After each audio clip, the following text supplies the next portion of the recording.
I'm going to tell you about the Reopen DC report and what it means for you if you're thinking about visiting in 2020.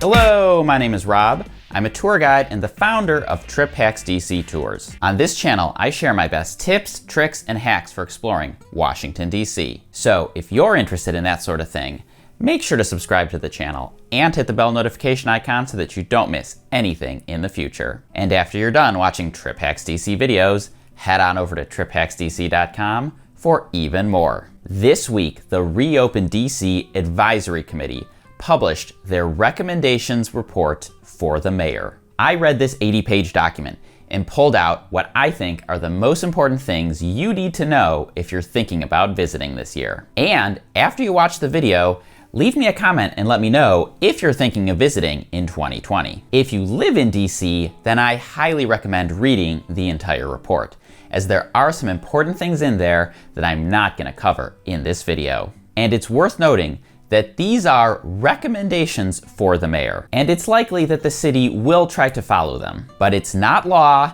and nothing is set in stone, so it's always possible that something could change. Which is why it's important to follow Trip Hacks DC on social media, and bookmark the website coronavirus.dc.gov so that you always have the most up-to-date information. So with that said, let's get started.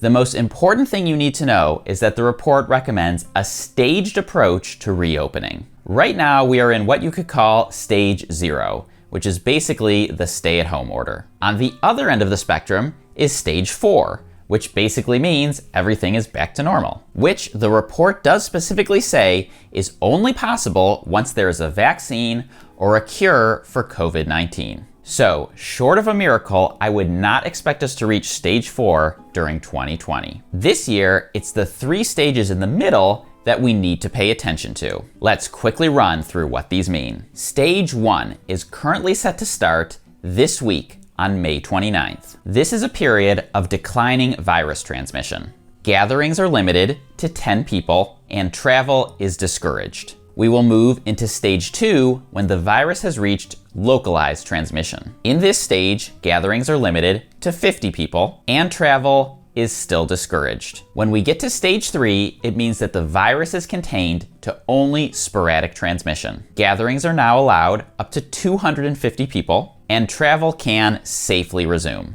And these are just the bare basics. The report also has specific information about different businesses and industries. So let's start with one that's going to be important to any visitor: hotels. Since if you come to DC, you're going to need a place to stay. This one is pretty straightforward. In all 3 stages, hotels are open with safeguards, which means 6 feet of physical distancing, limited contact, and no breakfast buffet. This is the stuff we've gotten used to over the past few months. So if you need a hotel, you'll be okay. Next, let's do Metro. Metro has stayed open during the pandemic, but on a much reduced schedule. At its bottom, Metro ridership was down something like 95% from typical levels. In all 3 stages, Metro will continue to operate, and the schedule will be adjusted to meet demand while still allowing for that 6 feet of physical distancing. The next important one for visitors is museums. In stage 1, museums and museum exhibits will stay closed. In stage 2, museums will open with a limited capacity, which is 5 people per 1,000 square feet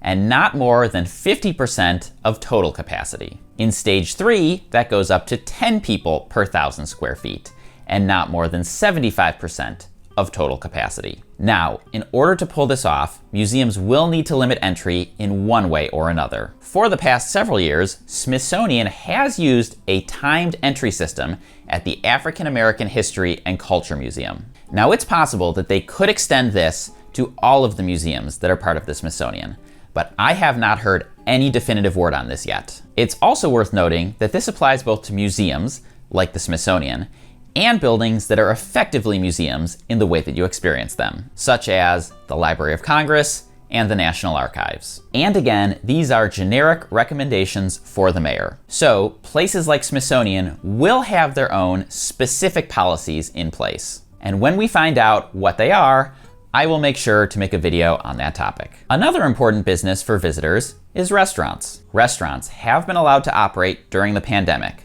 for takeout and delivery only. If you want to see some great foods that I ate during my takeout challenge, I will leave a link down in the description to that video. But it has been months since we've been able to dine inside an actual restaurant. So here's the recommendation for opening them back up. In stage 1, restaurants can open outdoor seating as long as they allow for physical distancing and safeguards. So you might be able to get a bite at a restaurant with a patio, or a place like a beer garden where you sit outside. In stage 2, restaurants can open at up to 50% capacity with physical distancing, safeguards, and up to a maximum 50% of total capacity. And in stage 3, they will continue at 50% of capacity, with exceptions on a case-by-case basis to open more. Let's talk about entertainment, starting with theaters. In stage 1, our theaters will stay closed. In stage 2, up to 50 people will be allowed in the theater, allowing for physical distancing. And in stage 3, theaters can open up to 250 people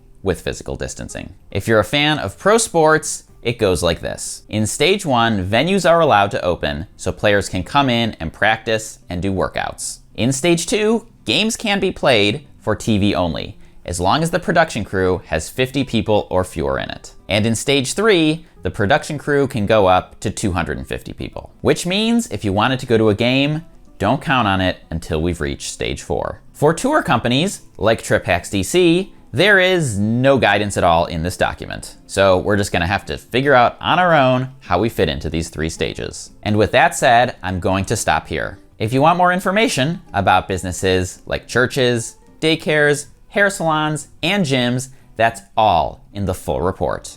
If you want my opinion about what this all means and whether you should try to visit Washington, D.C. in 2020, leave a comment and let me know, because I don't know if this is something that people really want to see. And if you made it this far, then I highly recommend another TripHacks DC video. So go ahead and click or tap right over here to watch the next one. And if you're interested in signing up for a TripHacks DC guided tour once we're open, you can click or tap on the Capitol Dome on the left side of my head.